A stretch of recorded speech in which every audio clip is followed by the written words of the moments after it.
Why are you so mad? We won! I beat the bad guys!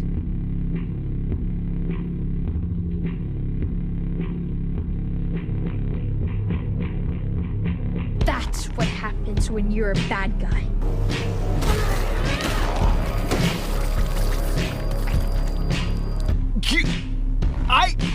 You killed them! I didn't mean to, but now they won't hurt anyone else. You can't just kill people and pretend it's no big deal.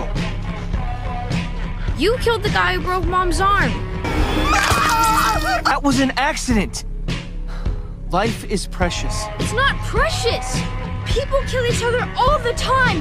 And most people aren't even special like us. They're just normal.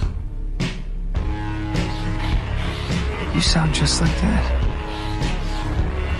Enough!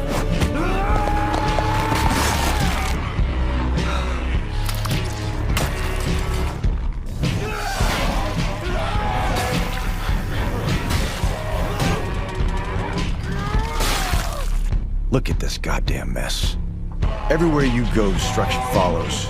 Because of your ego.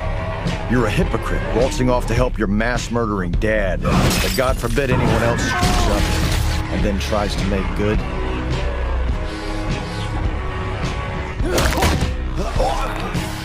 I will never work for you again. We're done. And if you ever come near my family again, I will kill you.